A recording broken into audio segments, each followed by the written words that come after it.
It is no secret and no surprise that in today's modern world, filled with technology, where everything is connected and things are always on, that includes people, many experience little to no quiet time.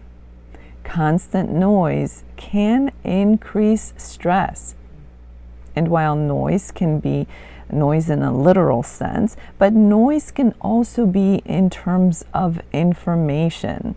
So even if we turn down the notification chimes and beeps, if we continue to be bombarded by information, by data on a regular basis, that is yet another form of noise, all of which can lead to increased stress.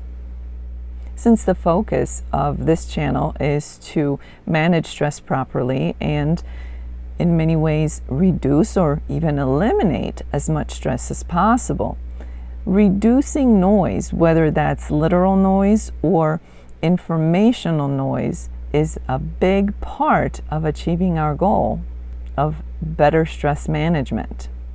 And while many people can tell from experience that having some quiet time is a good thing, it feels good, it feels relaxing, it feels peaceful, there's actual science to back up the benefits of silence, especially auditory silence, which has been linked to better healing. So whether you are someone who enjoys quiet, whether literal or quiet from the constant onslaught of information, or both, or if you maybe are someone who is a little bit uncertain about quiet time and stillness and is so used to constant noise, constant information coming at you, that maybe the idea of silence or quiet or stillness makes you a little bit uneasy. Whichever team you're on, so to speak, I highly recommend that you stick until the end of this video and really consider taking some quiet breaks, if nothing else, to learn the potential benefits that can come with it. Research tells us that silence is so much more than just the absence of sound. Silence, in some ways, has the potential of reshaping the human brain. It can restore, stimulate, and heal. When we experience silence, whether that means literal silence or also silence from the onslaught of information, that can affect how our brain functions. That can affect the neural circuitry within the brain, which can then influence things such as cognition, the ability to focus and concentrate, and the overall emotional and mental well-being. Experiencing stillness or periods of quiet time can be tremendously beneficial in so many different ways.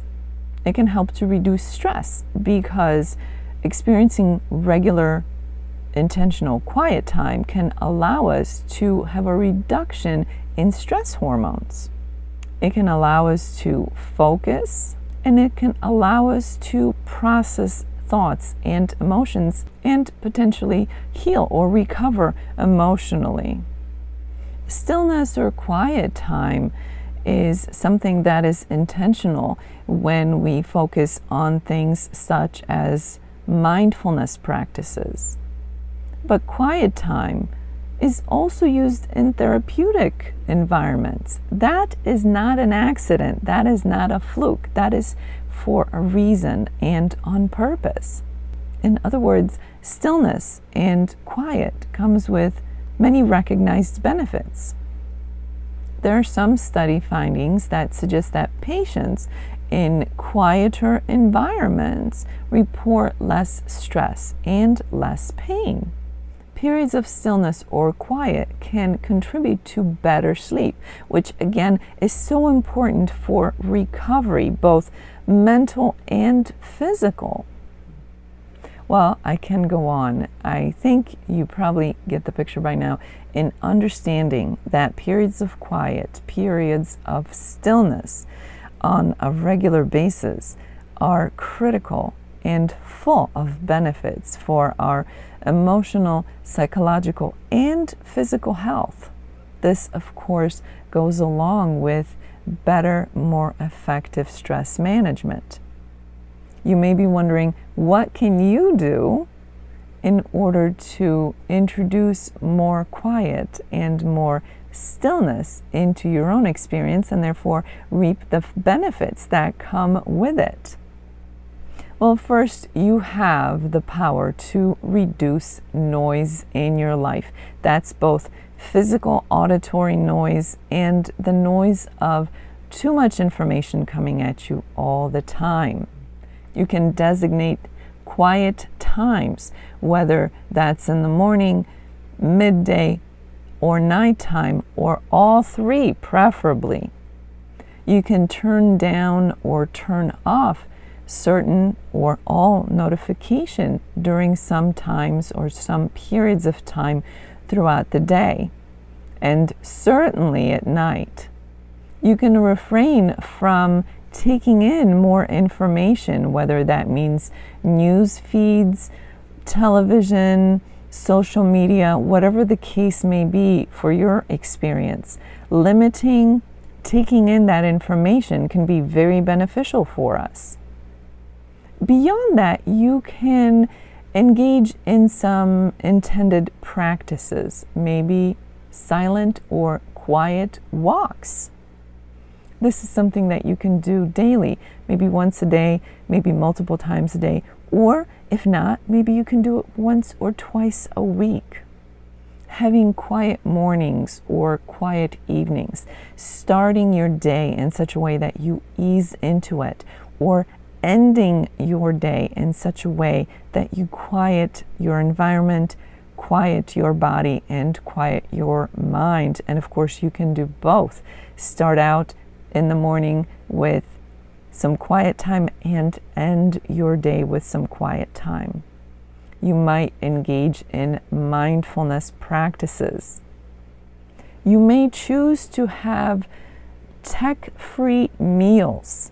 A lot of people may engage with a television set or their computer or their phone while they're eating their meals, and it's almost as we don't even realize that we're doing it. But eliminating that noise, the literal noise and the informational noise, during our meals can be tremendous in order to give us a break. So as you consider your own daily experiences, the noise that you are exposed to every day, whether that's literal noise, whether that's informational noise, or the combination of both, I propose a challenge to you that every day you strive to take a 5-minute break of silence and stillness. Give up all the noise, give up the technology, give up the notifications, the sounds, the beeps, and the informational noise. And while 5 minutes may not be much of a challenge for some of you, and if that's the case, I encourage you to do it multiple times a day. For some of you, 5 minutes may seem like an eternity without that constant background noise simply because you're not used to it. But please give it a try. Even 5 minutes a day can have tremendous benefits, and after all, you are worth it. So it's important to give that a try, and as you practice on a daily basis, you can extend that time from 5 minutes to 6 minutes, 10 minutes, 15 minutes, whatever works for you, or you can increase the frequency. Maybe you stick to a 5 or 10 minute session, but do more of them throughout the day, not just one. I encourage you to take this challenge, do it for 30 days, and see how much better you feel at the end of that 30-day period.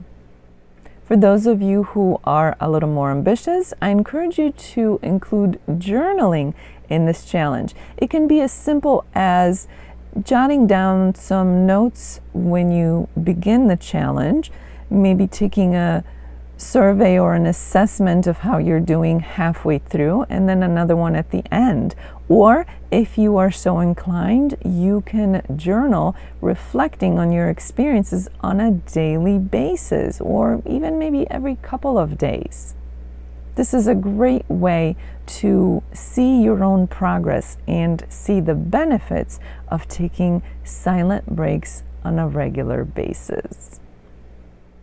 We have many routines that pertain to our health, well-being, and overall success. Why not incorporate some silence or stillness into our daily routine as a way of nourishing and replenishing our emotions, our psyche, and our physical bodies? If you'd like to learn more about a comprehensive approach to stress management, check out the links below.